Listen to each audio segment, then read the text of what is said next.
సీతమ్మ వాటిలో సిరిమల్ల చెట్టు ఎలా చేయొచ్చు సీక్వెల్ తీసుకొనిరా నేను రెడీ అంటే ఇప్పుడు హైదరాబాద్లో 10 థియేటర్లు వేస్తే ఆల్మోస్ట్ 10 థియేటర్లు ఫుల్ అయిపోయాయి.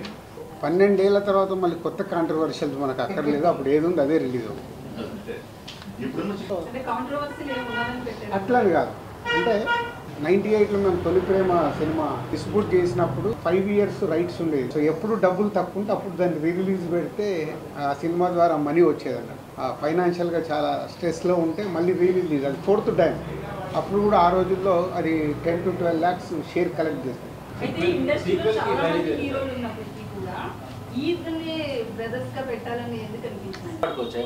కాదు మీరు ఎట్లుంటుందంటే మీ మీడియా వాళ్ళది మాకు డబ్బులు మిగిలిన సినిమాలేమో ఇలా మాట్లాడతారు.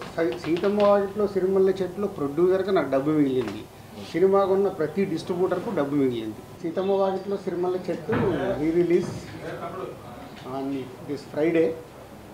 అంటే ఈ రిలీజ్ అనేది నాకు ఒక చేసినప్పుడల్లా ఒకటి గుర్తుకొస్తుంది. 98లో మేము తొలి ప్రేమ సినిమా డిస్ట్రిబ్యూట్ చేసినప్పుడు అప్పుడు అది మాకు 5 ఇయర్స్ రైట్స్ ఉండేది. సో ఎప్పుడు డబ్బులు తక్కువ ఉంటే అప్పుడు దాన్ని రిలీజ్ పెడితే ఆ సినిమా ద్వారా మనీ వచ్చేదన్న. అలా ఒకసారి అమృత సినిమా ఫ్లాప్ అయినప్పుడు ఫైనాన్షియల్గా చాలా స్ట్రెస్లో ఉంటే మళ్ళీ రిలీజ్, అది 4th టైం. అప్పుడు కూడా ఆ రోజుల్లో అది 10 to 12 lakhs షేర్ కలెక్ట్ చేస్తుంది. అంటే అప్పటి రోజులన్నిటినే మిరాకిల్ డేస్. అలాంటిది ఇప్పుడు కూడా ఆడియన్స్ వాళ్ళ రిలీజ్ పెడుతుంటే ఎంత ఇంట్రెస్ట్గా థియేటర్కి వస్తున్నారంటే ఇప్పుడు హైదరాబాద్లో 10 థియేటర్లు వేస్తే ఆల్మోస్ట్ 10 థియేటర్లు ఫుల్ అయిపోయాయి. సో అంటే మేము నిర్మాతలుగా ఆలోచించుకోవాల్సింది జనాలు థియేటర్కి రావట్లేదు అనేది ఒక స్టేట్మెంట్ ఎప్పుడు జరుగుతూ ఉంటుంది. ఓటీటీలో ఉంది, ఈరోజు సీతమ్మ వాటిలో సిరిమల్ల చెట్టు ఓటీటీలో ఉంది, ఆల్రెడీ చూసేశారు. అయినా ప్రేక్షకులు రావడానికి ఇంట్రెస్ట్ చూపిస్తున్నారంటే ఒక మంచి కాంటెంట్ మళ్ళీ వెళ్దామని వస్తున్నారు. అలాగే మహేష్ బాబు గారు అభిమానులు కావచ్చు, వెంకటేష్ గారు అభిమానులు కావచ్చు, థియేటర్కి వెళ్ళి ఈ సినిమాని ఒక ఆ బ్రదర్స్ మధ్య ఉన్న మూమెంట్స్ని ఎంజాయ్ చేద్దామని ఇన్ని థియేటర్లు ఫుల్ చేశారంటే చాలా హ్యాపీగా ఉంది. హ్యాపీ కంటే హ్యాపీనెస్తో పాటు నాకు ఐడియాలజీ, ఓహో అంటే మనం మంచి సినిమాలు తీయటానికే ఫైట్ చేయాలి, ప్రేక్షకులు థియేటర్కి వస్తారని రిలీజ్ కూడా ప్రూవ్ చేస్తున్నాయి. సో ఇది మీతో షేర్ చేసుకుందాము అని ఈరోజు ప్రెస్ మీట్ పెట్టడం. అలాగే ఆంధ్రాలో ఎవ్రీవేర్ వేసిన దగ్గర డే 1 60% 70% అడ్వాన్స్ బుకింగ్లో ఉన్నాయి. మోస్ట్లీ ఫ్రైడే కల్లా అవి రన్నింగ్ ఫుల్స్ అయిపోతాయి. సో అలాగే సుదర్శన్ 35mm సెకండ్ డే కూడా 8th రోజు కూడా 4 షోలు ఫుల్ అయ్యాయి. అంటే చాలా ఒక మళ్ళీ సినిమా రిలీజ్ చేస్తుంటే ఒక ఉండే హ్యాపీనెస్ కనిపిస్తుంది మాకు ఈ సినిమా ద్వారా. So I'm also watching on 7th morning 8 o'clock show. మళ్ళీ 12 ఏళ్ల తర్వాత థియేటర్లో సినిమా చూసి ఎంజాయ్ చేయాలని అనిపిస్తుంది. So I'm going to Sudarshan 35mm 8 o'clock show. And media వాళ్ళు మీరు కూడా వెళ్ళి 12 ఏళ్ల తర్వాత మళ్ళీ ఇద్దరు బ్రదర్స్ వస్తున్నారు కాబట్టి ఎంజాయ్ చేయండి.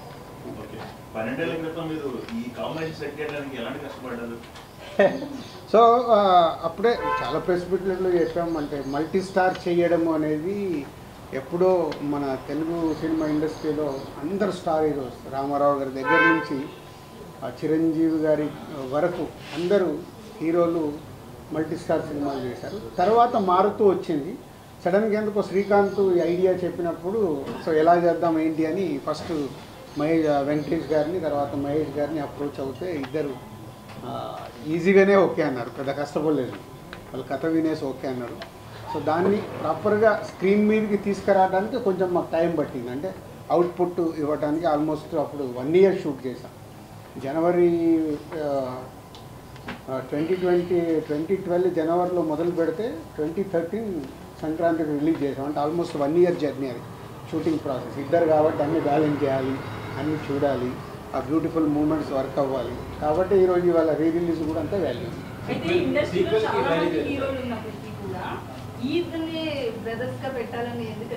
అట్లా ఇప్పుడు ఒక కథ అనుకున్నప్పుడు ఎవరు కరెక్ట్గా ఉంటారని అప్రోచ్ అవుతాము. వాళ్ళిద్దరు అప్రోచ్ అవ్వగానే ఇద్దరికి ఆ రోజుల్లో అట్లని కాదు. అంటే వెంకటేష్ గారికి సురేష్ బాబు బ్రదర్, మహేష్ బాబు గారికి రమేష్ బాబు గారు బ్రదర్. సో ఈ కథలో ఉన్నప్పుడు వాళ్ళు ఓన్ చేసుకుంటారు. అట్లాగే వాళ్ళిద్దరు ఈ సినిమా చేసేటప్పుడు చాలా టైం స్పెండ్ చేశారు. వెంకటేష్ గారు మహేష్ బాబు గారు డిన్నర్లో కలవడము, ఎలా జర్నీ చేద్దాము, స్క్రీన్ మీద ఎలా ఉండాలి, చాలా హోంవర్క్ చేసుకున్నారు వాళ్ళు. అందుకే అంత దగ్గరగా కనిపిస్తుంది, ఒక న్యాచురల్ ఫిలిం లాగా కనిపిస్తుంది. ఇప్పుడు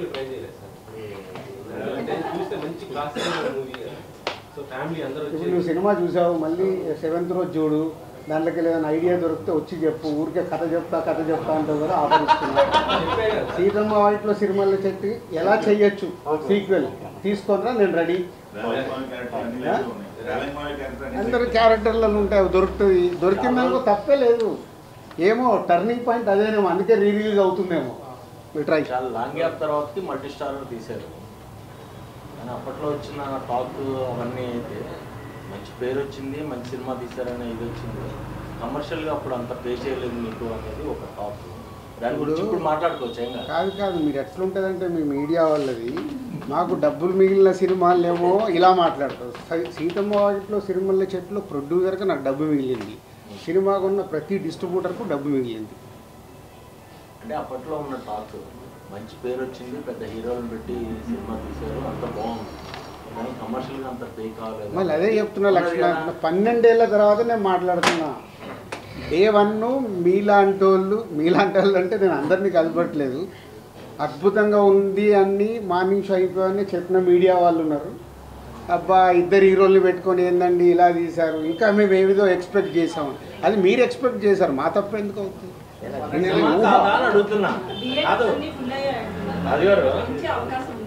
అది ఒక్కొక్క థియేటర్ ఫుల్ అవుతున్న కొద్దీ పెంచుతున్నాయి. వాళ్ళ వెడ్నెస్డే కదా, ఫుల్ అయిన కొద్దీ అందరూ మెల్లిగా 10 స్క్రీన్స్కి వచ్చినాయి, అన్ని ఫుల్ సార్. అంటే ఫ్యాన్స్తో పాటు ఫ్యామిలీ ఆడియన్స్ కూడా టికెట్స్ అడుగుతున్నారు. సో ఫ్యామిలీ ఆడియన్స్ అడుగుతున్నారంటే వాళ్ళు కూడా థియేటర్కి వెళ్ళి ఎంజాయ్ చేద్దాం. ఇంట్లో టీవీలో పెట్టుకోవచ్చు కదా, కానీ బిగ్ స్క్రీన్లో చూసే మ్యాజిక్, ఆడియన్స్తో పాటు ఫుల్ క్రౌడ్లో చూసే మ్యాజిక్ టీవీలలో మనం దీంట్లో చూస్తే రాదు. చాలా ఫుటేజ్ ఉంది కానీ ఏమీ యాడ్ చేయట్లేదు.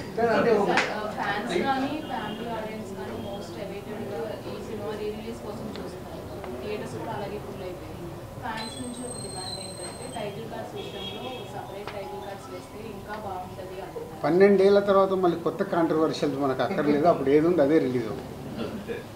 ఇప్పుడున్న సిచ్యువేషన్లో ఎలాంటి సినిమా చేయాలంటే మీ బ్యానర్లో అలాంటి ప్రయత్నం చేయమంటే చేస్తారు? అంటే కూడా చేస్తాను. నాకు ఛాలెంజ్ ఉంటేనే కిక్, ఛాలెంజ్ లేకుండా లైఫ్లో కిక్ ఏముంటుంది. సార్ అయితే ఇలా మాట్లాడుతూ తొలి ప్రేమ సినిమా గురించి డబ్బులు అవసరమైనప్పుడల్లా రిలీజ్ అన్నారు సార్, ఇప్పుడు ఈ సినిమా విషయంలో ఎందుకు రిలీజ్ చేస్తున్నారు సార్? Just for enjoyment. కాదు ఏం లేదు, మాకు పక్కన 300 కోట్ల సినిమా వచ్చింది, మర్చిపోయావా ఏంటి? అప్పుడే సంక్రాంతి లేదు, ఎంజాయ్మెంట్ ఏంటంటే ఒక హ్యాపీనెస్. దీని ద్వారా ఎంత డబ్బు వస్తుంది ఏంటని మనీ కాదు, ఆ రోజుల్లో మనీ. ఎందుకంటే అప్పుడు ఆడియన్స్కి చూడటానికి కూడా సినిమా లేదు, ఎప్పుడైనా టీవీలో వస్తే చూడాలి. అప్పుడు ఇంత పైరసీ లేదు, ఇప్పుడు పైరసీ ఉంది, ఓటీటీలో ఉంది, టీవీలో ఉంది. ఇవన్నీ దాటి కూడా థియేటర్కి వస్తున్నారంటే ఫర్ ఓన్లీ ఎంజాయ్మెంట్. మన బొమ్మరిల్ రిలీజ్ అయ్యేప్పుడు నేను వెళ్ళా థియేటర్కి, ఫస్ట్ టైం చూసానండి రిలీజ్. ఇక్కడ విజిల్స్ కొడుతున్నారు, పాట వస్తే లేచి డ్యాన్స్ చేస్తున్నారు, అంటే అలా 3 గంటలు ఎంజాయ్ చేద్దామని ఫిక్స్ అయిపోయి థియేటర్కి వస్తున్నారు రిలీజ్ అంటే. మొన్న బాంబే వెళ్తే కూడా హిందీ సినిమా ఒకటి 45 crores గ్రాస్ కలెక్ట్ చేసింది మన రిలీజ్లో. అంటే ఇదొక ట్రెండ్ స్టార్ట్ అయింది. ఈ రిలీజ్ ట్రెండ్ వల్ల ఆ వారం రిలీజ్ అయ్యే కొత్త సినిమాలకు ఇబ్బందికరంగా డిస్ట్రిబ్యూటర్గా అంటే ఆ వారం కొన్ని చిన్న సినిమాలు రావచ్చు, వాళ్ళకి ఇలాంటి సినిమాలు రిలీజ్ చేయడం వల్ల కొంచెం అట్లా కాదు. ప్రేక్షకులు నీకు కావాల్సింది అదిగా హెడ్లైన్. ఇప్పుడు ప్రేక్షకులు కోరుకుంటేనే కదా 10 థియేటర్లు ఫుల్ అయ్యాయి. ఎందుకు ఫుల్ అయ్యాయి? అడ్వాన్స్ బుకింగ్గా ఈరోజు 10 థియేటర్లు ఫుల్ అయ్యాయంటే ఎందుకు? ప్రేక్షకులు కోరుకునేది మనం ఇవ్వాలి, కానీ ప్రేక్షకులు కోరుకుంది మనం ఎంత పెద్ద సినిమా ఇచ్చినా వాళ్ళకి నచ్చలేదనుకో బాయ్ బాయ్ చెప్తున్నారు మార్నింగ్ షోకి. దానికి తోడు మీ సోషల్ మీడియా ట్రోలింగ్ మామూలుగా ఉందా, నాశనం చేసే వరకు వదిలిపెట్టట్లేదు.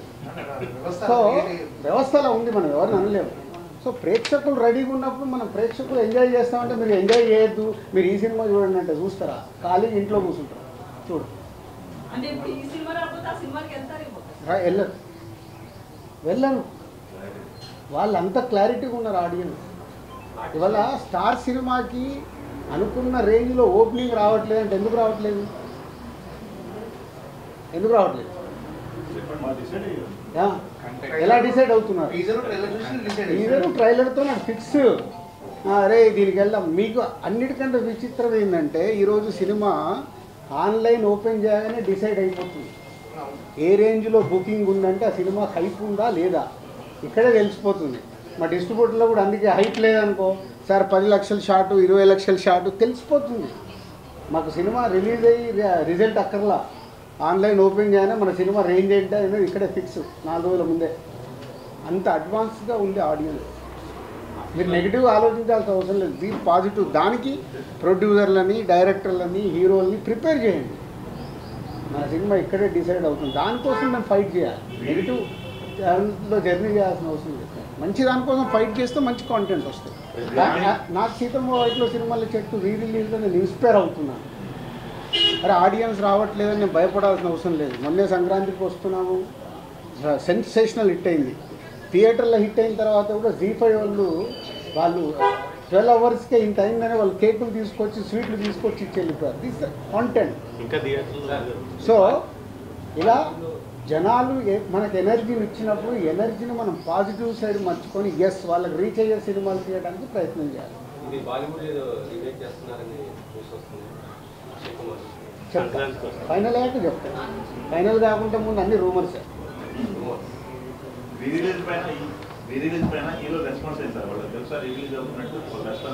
అంటే ఇవన్నీ మాకు ఎంజాయ్మెంట్ మూమెంట్. రెస్పాన్స్ ఏముంటుంది దీంట్లో? నేను ఏంటంటే 10 థియేటర్లు ఫుల్ అయినా హ్యాపీనెస్లో మిమ్మల్ని పిలిచా. మామూలుగా రిలీజ్కి ప్రెస్ మీట్లు అవసరం లేదు కదా. సో ఒక హ్యాపీనెస్ అనిపించింది. అరే ఇన్ని థియేటర్లు ఫుల్ ఏంటి, ఓవర్సీస్లో ఓపెన్ చేస్తే ఓవర్సీస్లో కూడా 40% 50% బుకింగ్ చేస్తున్నారు. ఓవర్సీస్లో అయితే $. అయినా వాళ్ళు కూడా రెడీగా ఉన్నారు అక్కడ చూడటానికి. అంటే మార్నింగ్ 8కి సుదర్శన్కి వెళ్ళి సినిమా చూస్తానని చెప్పారు. మొన్న ప్రెస్ మీట్లో అంజలి గారు కూడా ఈ సినిమా చూడలేదని చెప్పారు. అంజలి గారు కూడా వస్తారు ఇక ఇప్పుడు ఫోన్లు చేసి పిలవాల్సిన అవసరం లేదు. మాకు హ్యాపీనెస్ కావాలని కూడా థియేటర్కి వెళ్ళి ఎంజాయ్ చేస్తాం. మ్యాక్సిమం రీ రిలీజ్లో హీరోస్ వాళ్ళ బర్త్డేస్లో ఏదైనా అకేషన్స్లో రిలీజ్ చేస్తారు కదా, అలా కాకుండా ఈ డేట్లో రిలీజ్ చేయడానికి మెయిన్ పర్టికులర్ రీజన్ ఏమైనా ఉందంటారు? అట్లే ఏం లేదు. సో అనుకున్నారు March 7th డేట్ చేద్దామని లాస్ట్ మంత్ అనుకొని టీం అంతా ప్రిపేర్ చేసి పెట్టేసాం.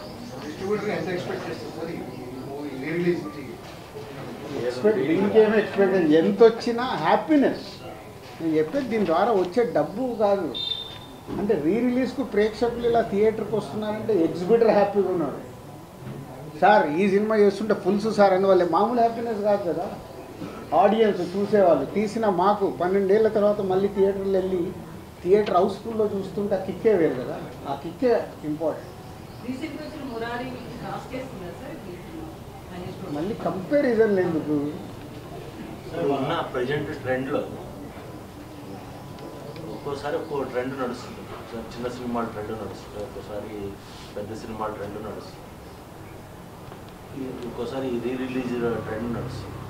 ఉన్న అన్ని సినారియోల్లో థియేటర్స్కి జనాలు బాగానే వస్తున్నారు, ఓటీటీలో కూడా బాగానే చూస్తున్నారు. చిన్న సినిమాలు రావాల్సిన అవసరం ఉందా? పెద్ద స్టార్ హీరో సినిమా మంచి సినిమా రావాల్సిన అవసరం ఉంది. చిన్న పెద్ద లేదు. ఇంకా మంచి సినిమా నీ పోస్టర్ దగ్గరికి వెళ్ళి, నీ టీజర్ దగ్గరికి వెళ్ళి, నీ పాటల దగ్గరికి వెళ్ళి, అది చిన్న సినిమా అయినా స్టార్ హీరో సినిమా అయినా అది రీచ్ అవుతే ఏ రేంజ్ కాదు. ఇప్పుడు చిన్న సినిమా అంటే 10 కోట్లు తీయొచ్చు, స్టార్ సినిమా అంటే 400 కోట్లు చేస్తుంది. నంబర్సే డిఫరెన్స్ కదా. అల్టిమేట్ కాంటెంట్ ప్రేక్షకుడికి రీచ్ అవుతే పోస్టర్ దగ్గర నుంచి టీజరు, సాంగ్, ట్రైలర్ అన్నీ వాళ్ళకి ఎక్సైట్మెంట్ అవుతే చిన్న సినిమాలు కూడా ఫుల్ చేస్తున్నారు కదా. పెద్ద సినిమాలు అంటే మన సంక్రాంతికి వస్తున్నాం, మన తండేలు బాగుంది. తర్వాత ఈ డబ్బింగ్ సినిమాలు, ఒకప్పుడు డబ్బింగ్ సినిమాల మీద మొన్న ఆడింది కదా. డబ్బింగ్ సినిమా కూడా ఆడుతుంది కదా. డబ్బింగ్ సినిమాలు కూడా డబ్బింగ్ సినిమాలు కూడా బాగా వస్తున్నాయి. డబ్బింగ్ కాదు, డబ్బింగ్ కాదు, ఓకే ఓకే. డబ్బింగ్ సినిమాలు వస్తుంది. డబ్బింగ్ సినిమాల వల్ల తెలుగు సినిమాల పర్సంటేజ్ ఏమన్నా తగ్గుతుందా? అదేముండదు. అరే అక్కడ థియేటర్లు ఖాళీగా ఉంటే మళ్ళీ పర్సంటేజ్ అంటారంటే మరి మా థియేటర్లలో సినిమాలు లేవు.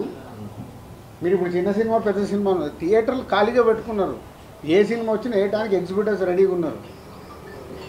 సినిమా రిలీజ్ చేయడము, థియేటర్లు ఇవ్వడం కాదు, ప్రేక్షకుని థియేటర్కి తీసుకురావడం ఎలా, అది ఇంపార్టెంట్. ఇందాక నువ్వు అడిగిన క్వశ్చన్లో ఉంది. 2020 సంక్రాంతి తర్వాత మీ ఆలోచన ధోరణిలో ఏమైనా మార్పు వచ్చిందా? ఎలాంటి సినిమాలు తీయాలనుకుని మీరు ఏమైనా పొందాలని మార్చుకుంటున్నారా? నువ్వు మిస్ అయినట్టు నువ్వేను గేమ్ చేంజరు సంక్రాంతికి వస్తున్న ప్రెస్ మీట్ పెట్టిన రోజే చెప్పాను. 2 సినిమాలు రిలీజ్ కాకుండా ముందే నేను చెప్పాను. ముందు రోజు ఉన్నావు కదా, మరి ఆ రోజే చెప్పాను కదా. నేను లాస్ట్ 4 years ఏం మిస్ అయ్యాను, మీరు ఏం పట్టుకొని వెళ్ళాలనేది నాకు క్లారిటీ ఉంది. ఆ రోజు రిజల్ట్ రాలేదు కదా, రిజల్ట్స్ వచ్చిన తర్వాత రిజల్ట్స్ అయినా ఏదైనా నేను ఏం చేయాలనేది నాకు క్లారిటీ ఉంది. సో దానికి కూడా సంక్రాంతికి వస్తున్నాము సినిమా ఒక సెన్సేషనల్ హిట్ అయినప్పుడు ఏం క్లారిటీ వచ్చింది? ఇంకా నేను అనుకున్న క్లారిటీ నాకు వచ్చేసింది. హౌ విల్ మేక్ ఫిలిమ్స్, ప్రేక్షకుల్ని థియేటర్కి ఎలా తీసు. ఈ రోజు కూడా ఈ ఎనర్జీ నాకు అదే. సీతమ్మ వాకిట్లో రిలీజ్ చేస్తే ఇలా ఫుల్స్ ఉందంటే ఓకే. నిన్న అనిల్ రావు ఇప్పుడు ఫోన్ చేసి చెప్పాడు మీ టైం బాగుంది అంటే దీనిలో కూడా డబ్బులు వస్తున్నాయి. ఇది డబ్బులు కాదని కిక్, అంటే పని చేయడానికి మాకు కిక్ కావాలి. కిక్ ఎక్కడికి వెళ్ళి వస్తాయి. బాగుంది. మీ బ్యానర్లో ఇంకా చాలా ఐటీ వాళ్ళు రావడం వల్ల పాత 10 సంవత్సరాలు ఉన్న క్లియరెన్స్ మొత్తం క్లియర్ అయిపోయింది కాబట్టి యాంజియోగ్రామ్ చేసుకున్నంత హ్యాపీగా ఉన్నారండి. ఈ సమ్మర్ పెద్ద సినిమాలు ఏం లేవు సార్, మొత్తం ఈ సమ్మర్ ఎందుకు లేవే? ఎవరు కూడా ప్రతి వారం 2 సినిమాలు ఉన్నాయి. మళ్ళీ అదే పెద్దవి ఉన్నాయా చిన్నవి ఉన్నాయి కదా, ఆడే సినిమాలు ఏమున్నాయి చూసాం. ప్రేక్షకులకు ఏం నచ్చుతుందో మనకు తెలియదు కదా. సరే గద్దర్ అవార్డ్స్ ఎప్పుడు ఇప్పిస్తున్నారు? అది ఎఫ్డీసీ సపరేట్గా మాట్లాడు. ఎఫ్డీసీ సపరేట్గా మాట్లాడు. ఇప్పుడు ఓన్లీ దిల్ రాజు ప్రొడ్యూసర్గా మాట్లాడు. సార్ అయితే పైరసీ మీద మన మీ గేమ్ చేంజర్ కావచ్చు, తండ్రి కావచ్చు, ఇంత ఎఫెక్ట్ అయ్యాయి. ఎవరిని అడిగినా కలుస్తాం అంటున్నారు. టాలీవుడ్ టాప్ మోస్ట్ ప్రొడ్యూసర్స్ ఎవరు ఒక మీటింగ్ కనీసం పెట్టుకోలేదండి సార్, ఇంత ఎఫెక్ట్ అవుతున్నప్పుడు. అది ప్రొడ్యూసర్స్ అందరికి అడగాలి. వాళ్ళు అడిగాం సార్, నేను బలివాస్ గారు కూడా కలుస్తాం ఏదో అంటారు అంతే. అరవింద్ గారు కూడా ఆ రోజు అదే ఇక్కడ చెప్పారు. ప్రాబ్లం అదే. ఆ వారం రిలీజ్ అయిన వాళ్ళకే నొప్పి, తర్వాత పెద్ద పట్టించుకోరు. మా సినిమా ఫీల్డ్లో ఉన్న మా బ్యాడ్ అదొకటే. కలిస్తే చాలా మార్చుకుంటూ రావచ్చు. కలవటానికి ఏంటంటే ఎవ్రీ ఫ్రైడే వాళ్ళ పెయిన్, ఆ ఫ్రైడే సాటర్డే సండే అయిపోకుండా మళ్ళీ మండే నుంచి కొత్త షూటింగ్ ఏంటి, కొత్త సినిమా ఏంటి, దాంట్లో పడిపోతారు.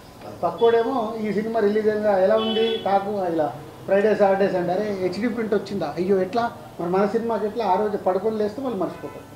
సరే ఇప్పుడు దానికి ఒక ఉద్యమం కావాలంటే అందరు ఆ పెయిన్ అర్థం చేసుకొని ఇప్పుడు అండర్ ప్రొడక్షన్లో ఉన్న ప్రొడ్యూసర్లు అందరూ స్పీడప్ అవ్వాలి. స్పీడప్ అయ్యి మార్చుకోవడానికి ఏం చేయాలి మధ్యలో ఉన్న పోటీ కానీ అంటే సత్సంబంధాలు అనేవి లేకపోవడం వల్ల కూడా కలవడం. సంబంధాలు అద్భుతంగా ఉంటాయి. సంబంధాలకి అంటే పైకి కనిపించాయి కదా సార్ పెయిన్. నేను ఒకటి చెప్తున్నాను రాజు గారి ముందు, ఇన్ని సంవత్సరాల నుంచి గత 20 ఏళ్ల నుంచి పైరసీ గురించి మాట్లాడేవాళ్ళే రాజుగారు లాగా అందరూ ఓపెన్ అయ్యి తేజ లాంటి వాళ్ళు నా సినిమా నా ఇంట్లో నా కంచం నేను గడుపుకుంటున్నాను, మిగతా వాళ్ళ కంచం కడగాల్సిన అవసరం లేదని చాలా నిర్దిష్టంగా చెప్పారు. దయచేసి ఈ పైరసీల గురించి మనం ప్రొడ్యూసర్ని క్వశ్చన్లు అడగడం మానేయాలని నా విజ్ఞప్తి. సో డెఫినెట్గా అంటే క్వశ్చన్ వచ్చింది కాబట్టి ఒక్క నిమిషం అంటే ఎఫ్డీసీ ద్వారా హైదరాబాద్లో బేస్ కాబట్టి ఏం చేద్దామనేది కొంచెం నేను లీడ్ తీసుకుంటున్నాను. అంటే ఏ ప్రొడ్యూసర్ కూడా నన్ను ఇంకా ఎఫ్డీసీకి వచ్చి ఈ క్వశ్చన్ సరే ఏం చేద్దామని అడగల. అయినా నేను ఒక నిర్మాతగా నాకు రెస్పాన్సిబిలిటీ ఉంది కాబట్టి గవర్నమెంట్కి ఆల్రెడీ ఒక లెటర్ ప్రిపేర్ చేశాను. సో డిపార్ట్మెంట్తో కూర్చొని ఏం చేయొచ్చు, ఎందుకంటే బేస్ అంతా హైదరాబాద్లో ఉంది కాబట్టి తెలుగు సినిమా చేద్దామనే ప్రయత్నం స్టార్ట్ చేశాను. అడిగారు కాబట్టి లీడ్ చేసేస్తున్నాను ఎందుకు. బట్ ప్రొడ్యూసర్ మళ్ళీ ఇది మా పెయిన్. దిల్ రాజు ఒక్కరు కాదు, సినిమాలు తీసే ప్రతి నిర్మాత కూర్చొని చేసుకోవాల్సిన బాధ్యత. ఒక సినిమాకు డ్యామేజ్ అవుతే డబ్బు పోయేది ఓన్లీ ప్రొడ్యూసర్దే. ఆ ప్రొడ్యూసర్స్ ఎందుకు తేరుకోవట్లేదు అర్థం కావట్లేదు. హీరోకి ఎఫెక్ట్ అవ్వదు, డైరెక్టర్కి ఎఫెక్ట్ అవ్వదు. సినిమా రిలీజ్ అయ్యాక వాళ్ళ రెమ్యునరేషన్లకు ఎఫెక్ట్ అవ్వదు, నెక్స్ట్ సినిమాలకు వెళ్ళిపోతారు. డ్యామేజ్ జరుగుతుంది ఓన్లీ ప్రొడ్యూసర్. కానీ ఆ ప్రొడ్యూసర్లు ఎందుకు మేలుకోరు అర్థం కాదు. వాళ్ళు కదా, వాళ్ళ డబ్బు కదా, వచ్చి కూర్చొని ఏం చేద్దాం. అండర్ ప్రొడక్షన్ ఉన్న ప్రతి ఒక్కళ్ళు రియలైజ్ అవ్వాలిగా. గేమ్ చేంజర్కి హెచ్డీ ప్రింట్ వచ్చింది, తండేల్కి హెచ్డీ ప్రింట్ వచ్చింది, రేపు మీ సినిమాలకు రాదా? కాబట్టి అండర్ ప్రొడక్షన్లో ప్రొడ్యూసర్స్, సినిమాలు మొదలు పెడదాం అనుకున్న ప్రొడ్యూసర్లు వచ్చి కూర్చొని దానికి ఒక రూట్ వేసుకోవాలి. లేకుంటే రేపు కుండకి అలాగో చిల్లులు పడ్డాయి, ఆ చిల్లులకి వెళ్ళి రేపు వాళ్ళకు అది ఎఫెక్టే. ఎఫ్డీసీకి వెళ్ళి ఆల్రెడీ లీడ్ చేశాము. ఈ ప్రెస్ మీట్ ద్వారా ఆ నిర్మాతలకు అర్థమైతే వాళ్ళు ముందుకు వస్తే అందరం కూర్చొని వర్కౌట్ చేస్తాం. Thanks for your question. జనవరి 1 నుంచి డిసెంబర్ 31 వరకు ఆ సంవత్సరం ఎన్ని సినిమాలు చేశాము, మా బ్యాలెన్స్ షీట్ ఎలా ఉందని ఒక్కొక్క సినిమా బేరీజ్ చేస్తే నేను నెక్స్ట్ సినిమాకి పని చేయలేను. డిస్ట్రిబ్యూషన్లు అన్ని సినిమాలు కొంటాం, ఒక ఫ్లాప్ పడిపోతుంది, చాలా డబ్బు పోతుంది.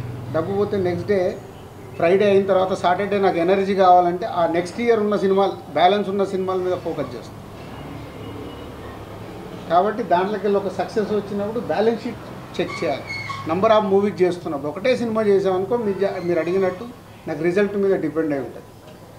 బ్యాలెన్స్ షీట్ చూసినప్పుడు ఆ ఇయర్ టోటల్ ఎన్ని సినిమాలు చేసాము, ఎంత నష్టమా లాభమా అక్కడే డిసైడ్ అవుతుంది. నో షాక్ ఉంటే నేను సాటర్డే మీ ముందుకు రాలేను కదా. రౌడీ జనార్దన, ఎల్లమ్మ 2 రెడీ అయిపోయి 2 ఆల్మోస్ట్ ఏప్రిల్ మేలో టేక్ ఆఫ్. ఇదే కాదు చెప్పలేదు ఇంతకుముందు. Okay, rowdy Janardhana Vijay Deverakonda cinema title, Yellamma Nithin title. Only హైదరాబాద్లోనేనా అండి సీతామార్కెట్? No everywhere, world wide. యుఎస్లో ఆల్సో బుకింగ్. ఇక్కడ 5 రోజుల ముందు హౌస్ఫుల్ అయ్యాయి.